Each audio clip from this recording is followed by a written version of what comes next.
Hello everybody, 6-speed Dakota here, and today we're going to be changing a wheel bearing in the 6-speed Dakota.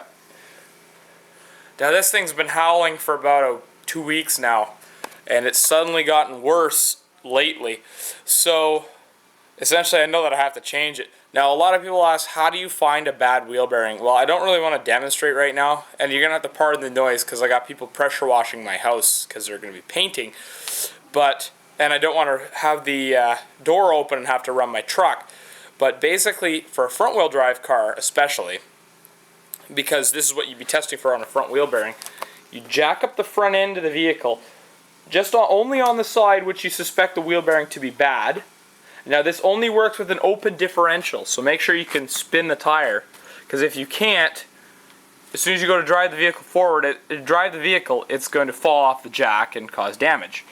So anyway, so you put a jack under the side that you're concerned about, making sure it's an open differential. Then you put the vehicle in drive or in gear and accelerate until you hear the noise at whatever speed the noise comes on. Now, because it's an open differential, this side will spin twice as fast, so really you only have to go half that speed. Now be very, very, very careful, because once again, it's kind of a stupid thing to do. But there's really not too many good ways to check. I heard a guy holding the spring and spinning the wheel. The only problem is I got a rubber vibration damper on the lower control arm for that spring. But for a max strut, that would probably work. In my case, because I have four-wheel drive, I can do this, but I have to have the rear wheels jacked up off the ground. And I found that this side was making a lot of noise. It makes kind of a groan noise almost. It's kind of like a noise when you're driving. It's gotten progressively louder. So the first thing we're going to do is we're going to take the wheel off. Now obviously check the bearing for looseness. Put one hand on either side and rock the wheel back and forth, up and down. And if the bearing feels loose at all, then you know that that's your problem. And you're probably going to have to replace the brakes while you're at it if the bearing is loose, because then your rotor's sitting at an angle.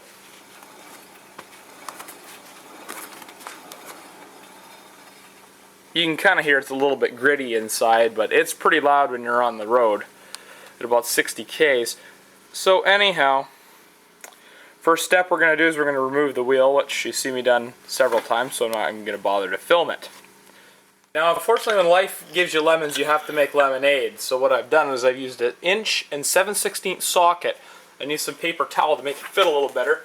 Next step we have to do is break the hub nut loose.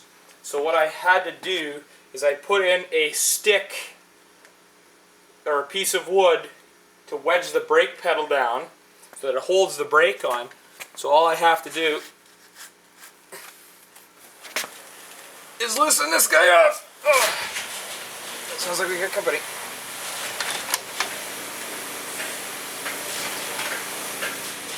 Alright, so once we get the hub nut crack loose, we can remove it all the way. And then we'll move on to our next step. Okay, so I've brought the hub nut all the way out, level with the surface of this CV axle. Now what we have to do is we have to use the hammer of Thor here to get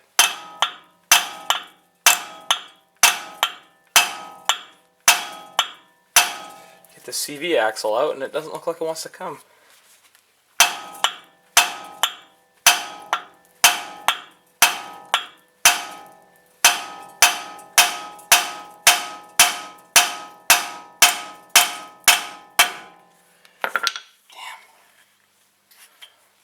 Damn. Well, that thing's pretty locked in there.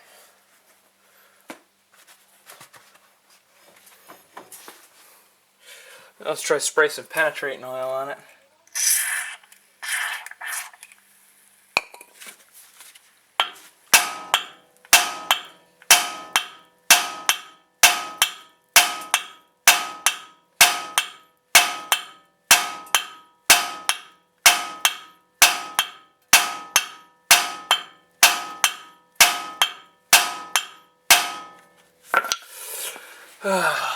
Well, we've officially hit our first major snag.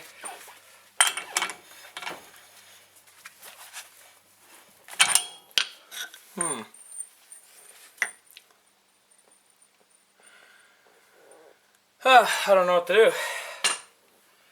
I guess you guys will get to fast forward until I figure it out. Okay, so after we've got the CV shaft starting to come loose, we have to remove the brake caliper and the caliper mounting bracket. Okay, so if you want to skip a step, all you have to do is really just take off the caliper mounting bracket. That is a 13/16 bolt. Now I'm a little concerned because I've never actually had these bolts off before.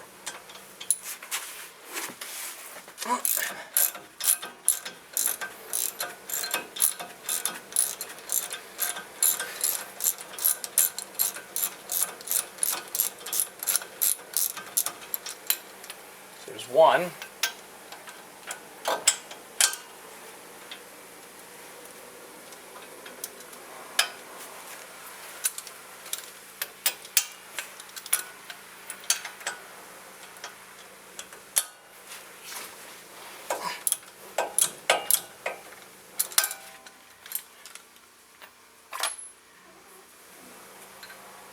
That's 7/8.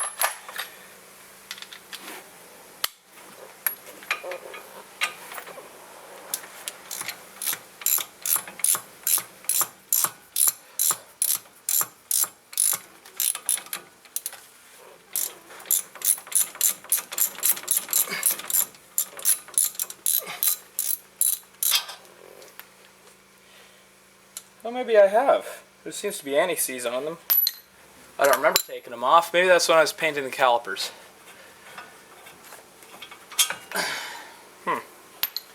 I do not remember.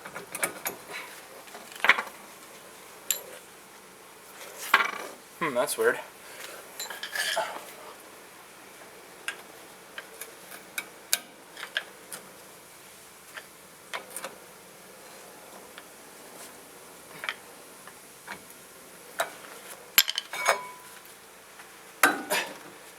I'm going to have to find something to put this on because we do not want this heavy caliper hanging by the brake hose. Okay, so next thing we got to do is get the brake rotor off. So taking a pair of needle nose pliers, we have to take these stupid little clips that they put on here off. I've never had to do anything to the front brakes on this truck, but the drums, because I service them regularly at every other oil change, I just left them off. There's no point in having these things on. It just makes it easier for the machines to do the assembly.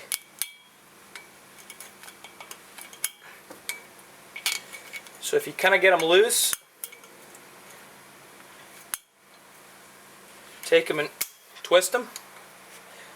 Should break them to the point where they'll just come right off.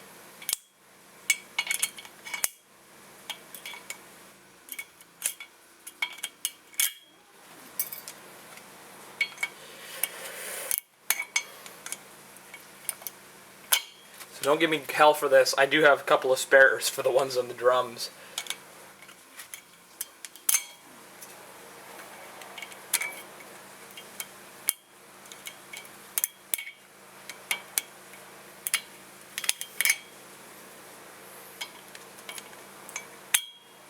There we go. So now what we have to do is we got to take off our upper ball joint because we can't push the CV axle back far enough. This one is also a 13/16, but it looks like I'm going to need a 1/2 inch drive for this. Oh, maybe not. I did soak everything in penetrating lube beforehand.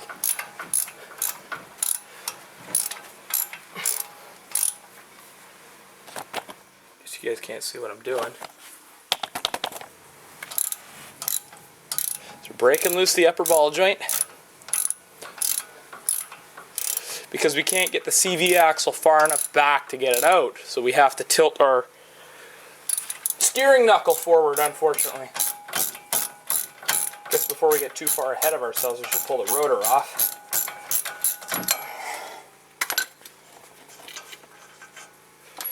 What I'm going to do is I'm going to spin the steering wheel back the other way.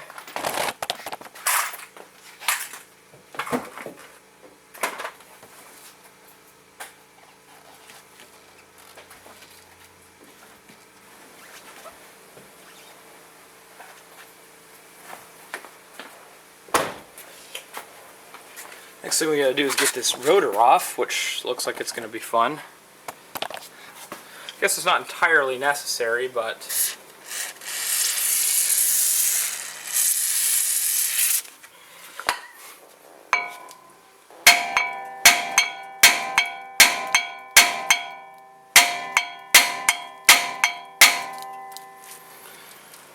you can see how the CV shaft is binding because I pushed it back a little too far.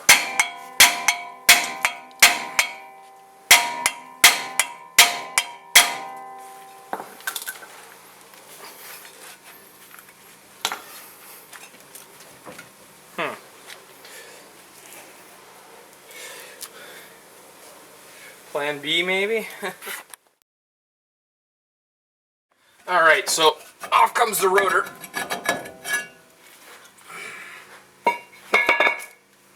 While we're at it, since everything has fought us so far, douse the 3 back bolts to hold the wheel bearing on in some penetrating lube. So now to get the ball joint out. So, in order to get the ball joint out, bring you guys right over here. We never want to hit the stud, even though you could probably hit this stud because it's got a little bit of a, I don't know, a hex end on it, which we know actually we might try turning before anything else. But actually we want to hit the knuckle where it goes through. But let me try plan A here.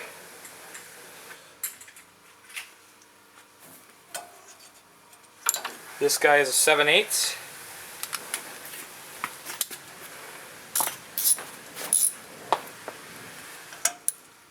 Well, maybe not. Smaller than that.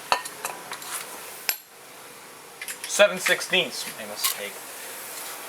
Let's try 3/8. Doesn't fit. It's probably some metric size. Anyhow, that's all she wrote.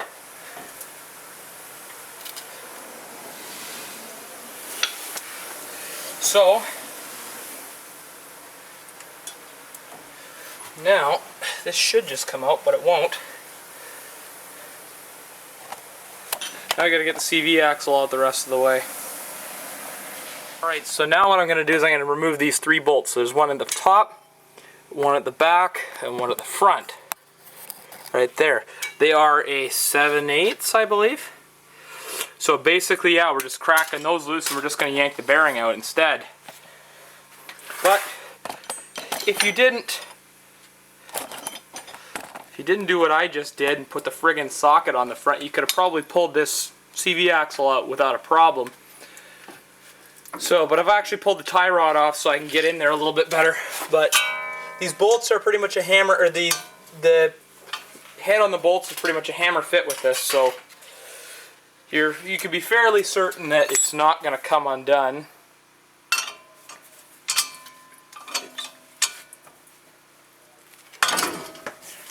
Be really careful when doing this, unlike me.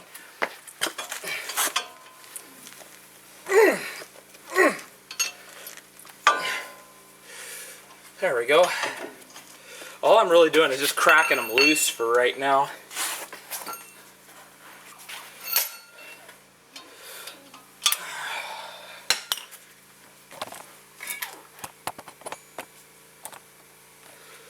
So we gotta get the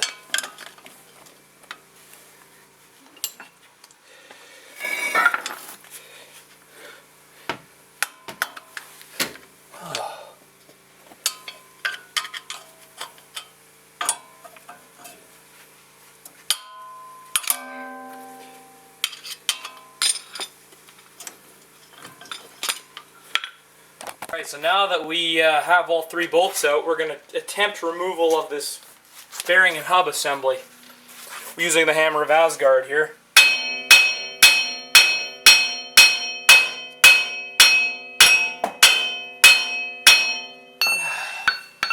Why does everything on this truck have to be a fight today?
Okay, so fast forward a little bit, and yeah, I had to take the steering knuckle off, so this bolt down here, which these threads look kind of chewed up, well, things might be putting a new lower ball joint in. Fuck.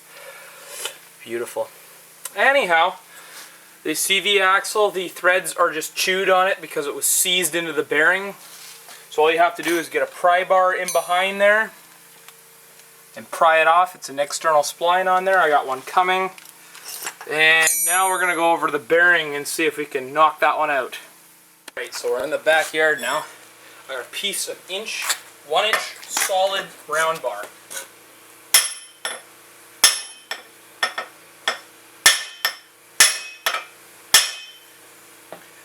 And of course it is not coming out.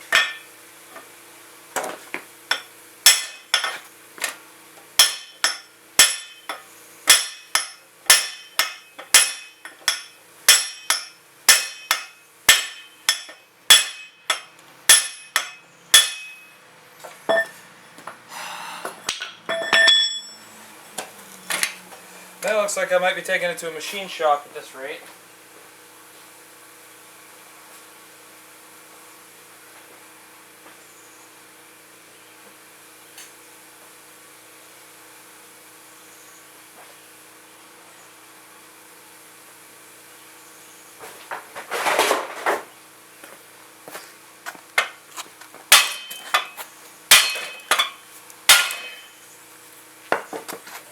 There is a snap ring in there.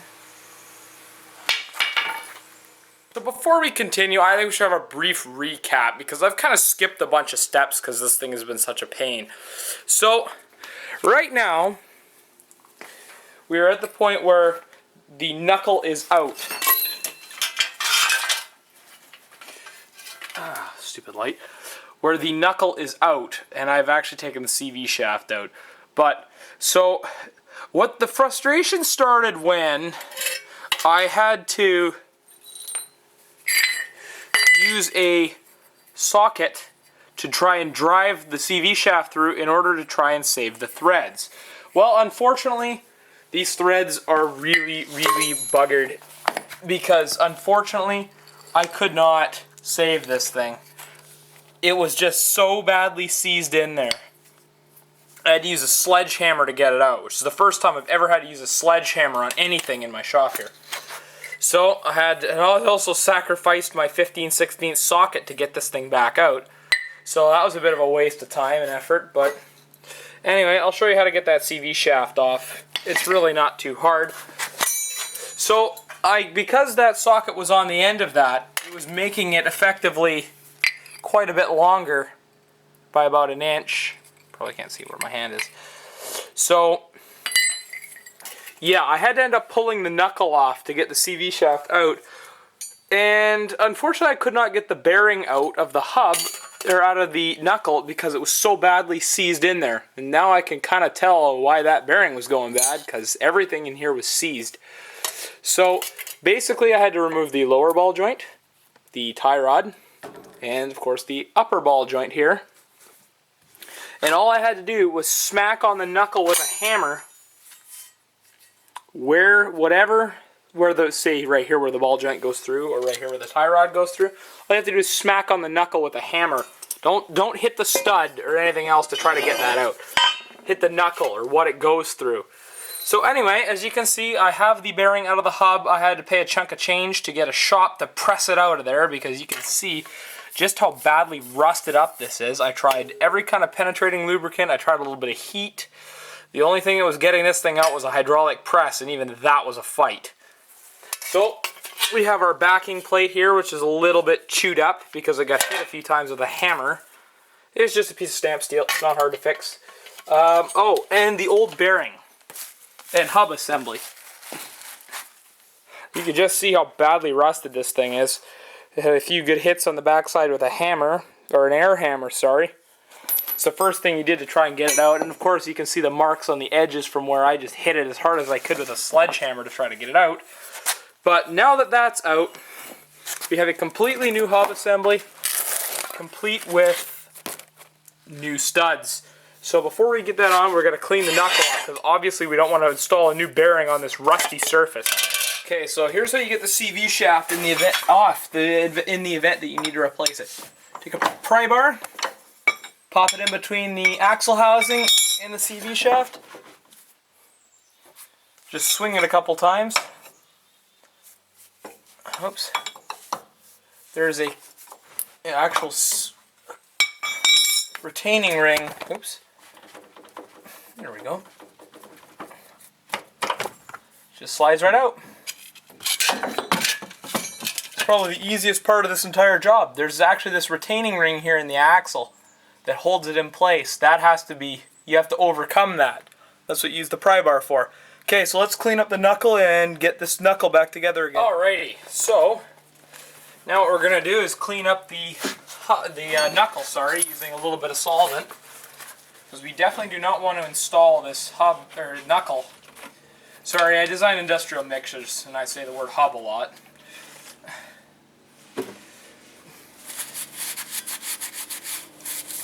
So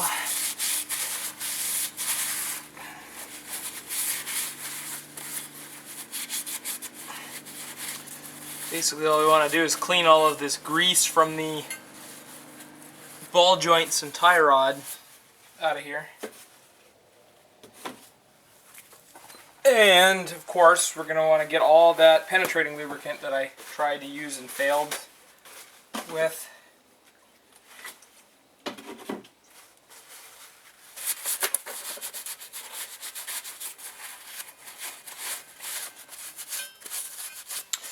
Now you could paint this if you really wanted to. It's just bare cast iron, really. But we definitely want to clean this up and use a little bit of grease or anti-seize on the threads of the bolts and around the outside of the bearing. Now that we got it relatively clean.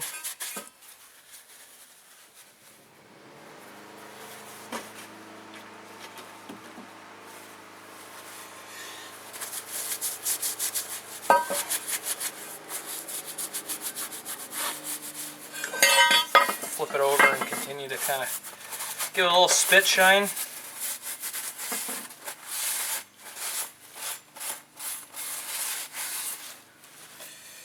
And now, take some sandpaper and really clean up the surface.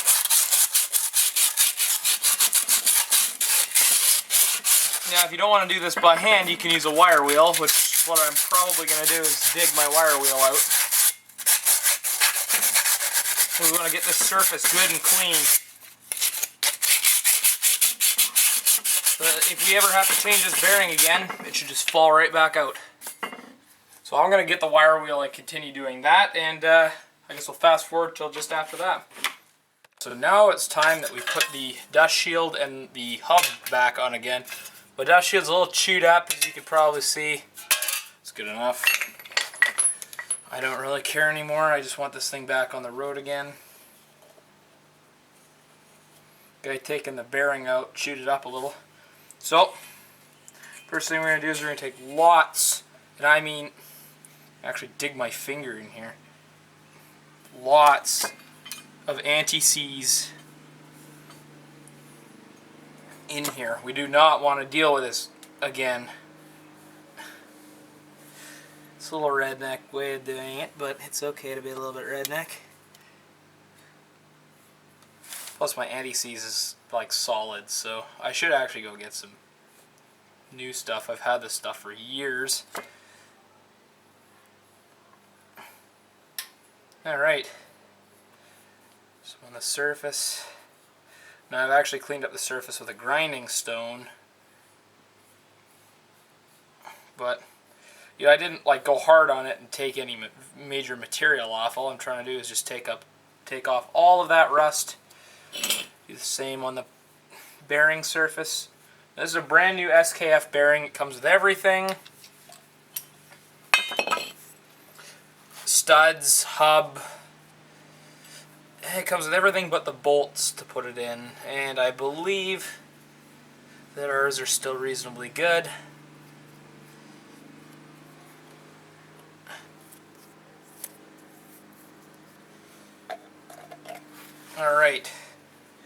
So now our backing plate goes on so that this end here that doesn't continue around, this flat side here faces the caliper mounting bracket holes. Doesn't matter which way this bearing goes in. Slides in nice and easy. Oops. Now we look from the back side here. Line up all the holes.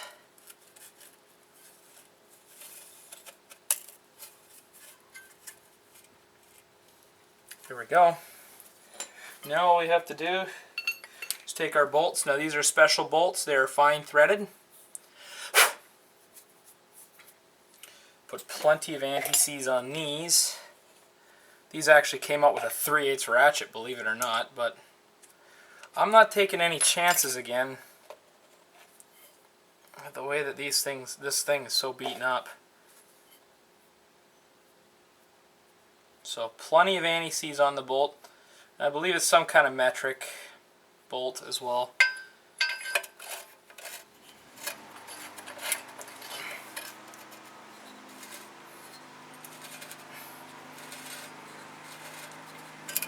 There we go.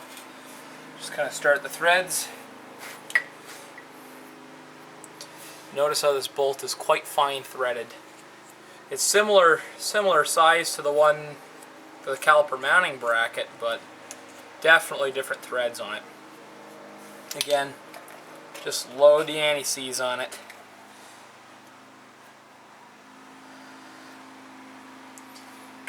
I don't know what the previous owner was doing, but I definitely never really... We don't have too harsh a winters here where they use road salt, so I'm actually surprised this thing's as rusted up as it is.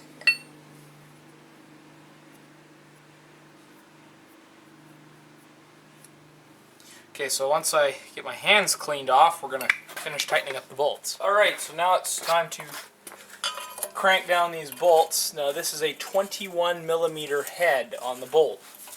I'm going to use my 1/2" ratchet. I'm not sure what the torque specs are on these, but really friggin' tight should be just about tight enough. I believe the one for the face is 95 foot-pounds for the hub nut that holds everything together. But I'm going to have to go pick up my new CV shaft in about 10 or 15 minutes. So, and unfortunately I don't have a torque wrench for that, but I'll just have to use some simple physics to figure that one out.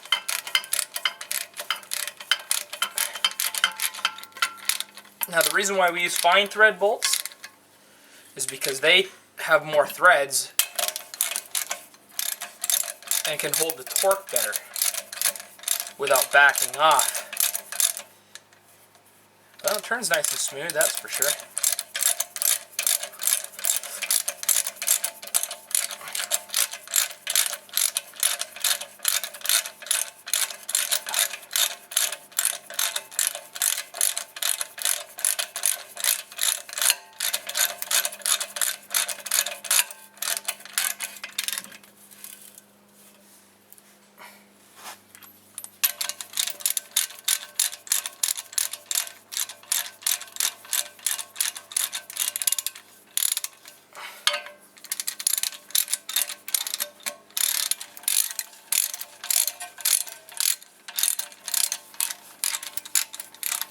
You know, I don't know why they went away from the old tapered style bearings, because if you had to replace them, they're so much easier to replace than these stupid things.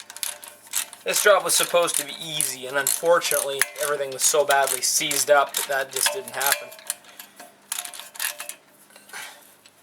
At least this thing doesn't have ABS, front wheel ABS.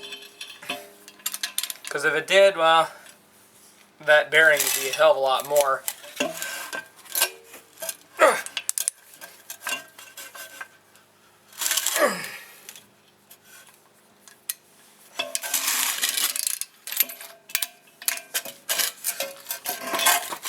Alright, so I'm back from the parts store and we are back in business. So, first thing we're going to do is take the big nut off the end of the CV shaft. We're going to slide it on. You just give it one good shove and it should click back in, and it should not easily come back out. There we go. So now for the slightly tricky part. So what we gotta do, so we have to bring the knuckle up so it lines up with this lower ball joint, which the threads are a little chewed up on this thing, I must admit. I might take a wire brush to those first. So we're going to sit the whole knuckle up in here, then we're going to start threading the bolt on. So what I'm going to do, now this thing is ultra heavy, so if you could have a buddy here helping you, that would be even better. And kind of in one fluid motion, just kind of go for it. Oh, come on.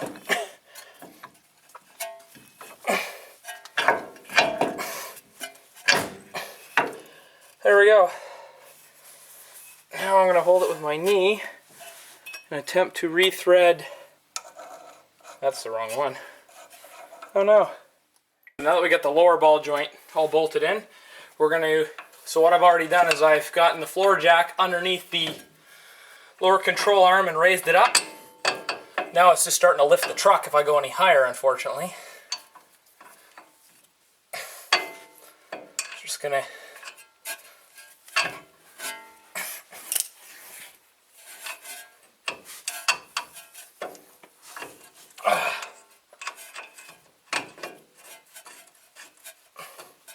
there we go.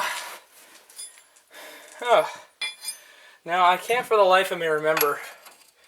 This is probably that 21mm again. That was a pretty good guess. Tighten it up. That'll cinch the lower control or the upper control arm down into its pocket. And I'm probably not going to get lucky enough for that to happen. Okay, so now that we can't turn the upper ball joint anymore without it spinning, we're going to put a little 10mm socket on the bottom while we tighten it up with our 21mm wrench.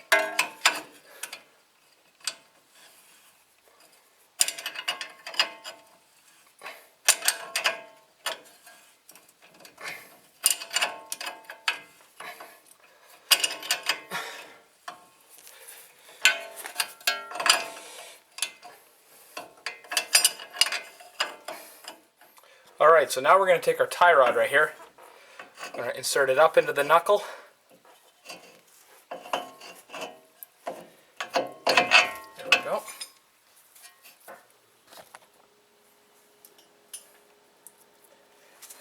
And where I've left the nut last,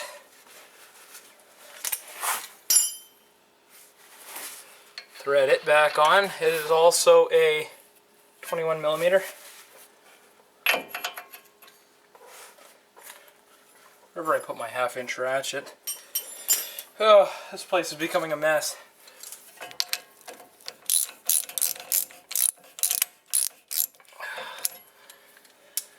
Never be so lucky. Again, using our, oh that's the wrong size, definitely the wrong size. 21mm wrench and our 10mm socket. We're going to use the same technique.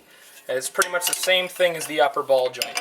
Now the reason the lower ball joint is so much bigger, it has a bigger nut on it, I believe it's 24mm, I can't remember, is that takes all the weight, and the upper ball joint is just the guide, or the follower is what we call it, follower ball joint. On vehicles with the McPherson strut, you only have a lower ball joint.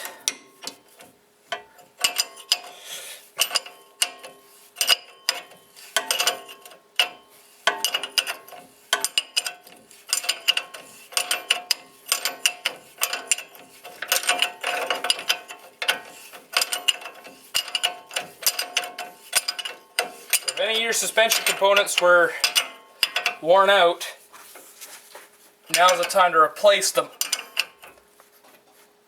Tighten them up. There we go. Oh god, I'm sweating to death here. So now we gotta put the brakes back on. Okay, so first we're gonna start with reinstalling the rotor. Sure to clean it up. This thing's actually really beaten up. Not sure why. I might have to replace the brakes sooner than later then. But for right now, they still seem to be working alright. Now actually, before we continue, definitely, since we had to really hammer on that rotor to get it off, I'm going to put some anti-seize around this little lip here.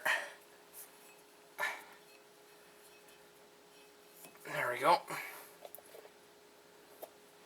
And of course on the backs of the studs where it sits.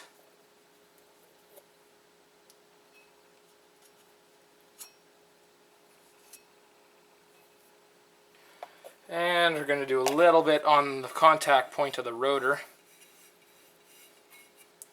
You can really see where it got rusted on there. No wonder this bearing went out. I mean, everything on here was seized solid. There we go. And now our two heavy bolts for our caliper mounting bracket. We're going to put a little anti-seize on these guys.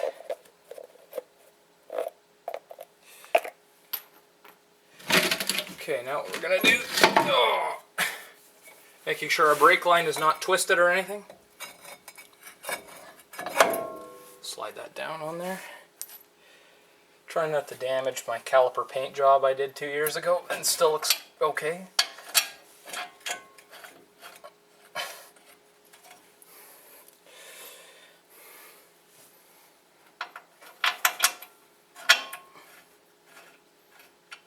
There we go.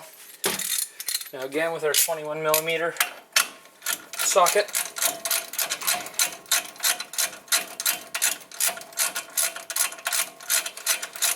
tighten them both down.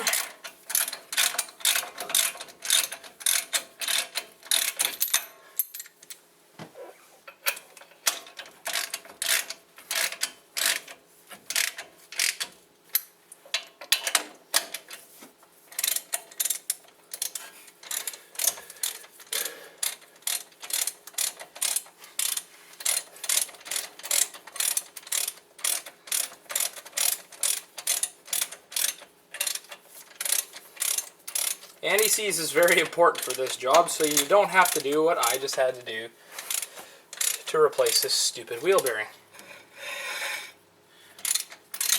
Just make sure that the backing plate isn't hitting anything, which it looks a-okay.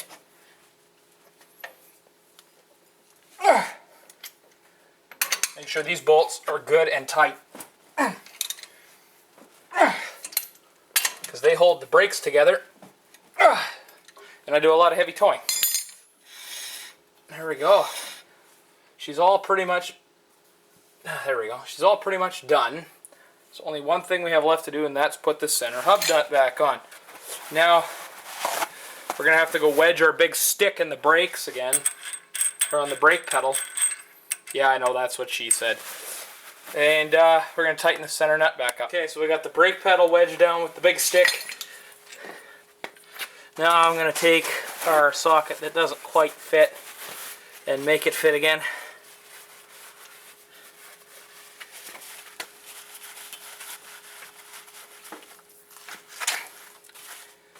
Whatever. So this is what we call a mechanical lock nut. It actually has a deformed edge on the outside, and that's what actually holds this nut in place. Now, if you leave this out, or if you ever break a CV shaft and drive without it, and obviously we don't have enough brake power to hold it, this is what holds your bearing together. So if you drive without this nut on, your brand new wheel bearing that you put in there will just fly apart. So I'm going to have to go start the truck for just a second to get enough brake boost. Alright, so the torque spec I believe on this nut is 95 foot-pounds. At least that's what it is on the second generation. And it's pretty much the same as this. Except the CV shaft, you don't have to. Oh, there we go again.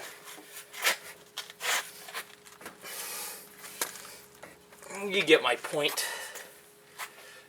Okay, so as you can see, my camera's about to die. So I've put 2 bolts back into the wheel. The wheel is on the ground, and I have taken my big socket and just tightened it right up. So this guy holds your bearing in place, so don't forget it. So once you're done with that, don't forget to put your center cap back in again. They're all good. So we're going to put all our wheel bolts back, or lug nuts back in. You see me do that many, many times. There's no point in re-showing you that. Torque them down. We're going to take this guy for a test drive. All right, let's go take this thing for a drive and see how we did.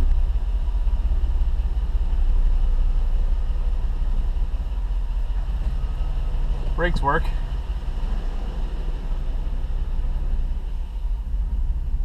It drives. Also turns, that's a good sign.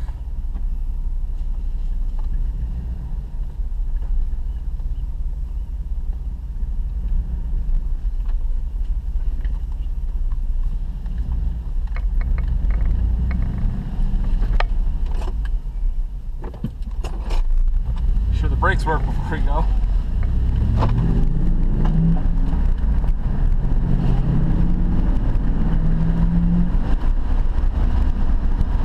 That sounds like a fix. Right about 60 Ks it was starting to groan. It was really, really loud.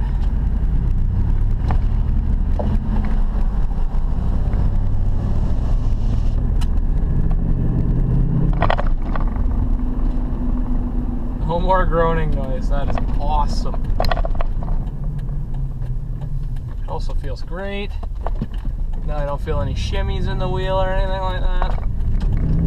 I'm really punching a little bit. My motor's still a little cold.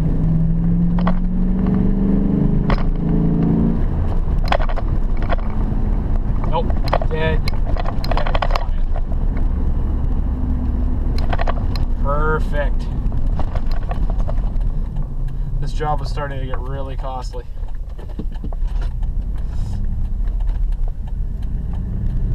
I was actually starting to price out a new knuckle if the guy couldn't press the bearing out. But that's the thing, this is a bolt-in bearing, so you shouldn't actually have to press it out.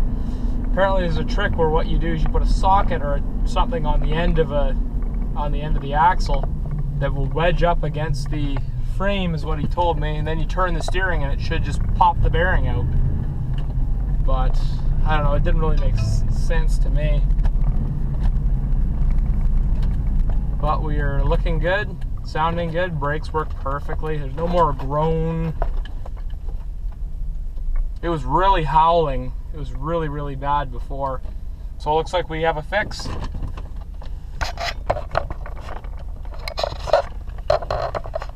Well, it's 4:30 right now, and I've been at this since about 9, so it's been a rather long endeavor. So kudos to my aunt for lending me their van, and I know that her son, my little cousin Nathan, is a new subscriber of mine, so hi Nathan. Anyway, yeah, this is a bit of a tough job, so be prepared if you're going to try and tackle it. I mean, I probably spent $450 today just in parts, so you know, it wasn't a fun job, but it needed to be done. So I hope you learned from this. I definitely did. Sometimes a sledgehammer just isn't enough. But people may say that why'd you bugger up the threads on the CV axle? It's because the CV axle would not move with the 4-pound hammer, and it would hardly move with the sledgehammer. So it was seized in there pretty badly. But it didn't cost a whole ton. I got a pretty decent discount at Lordco. So anyway, I'm 6Speed Dakota. You can follow me on Facebook at facebook.com/6speeddakota. Twitter at 6Speed Dakota, and also on Google+. Alright, thanks for watching everybody. I got more work to do. I kind of look terrible right now. See you later.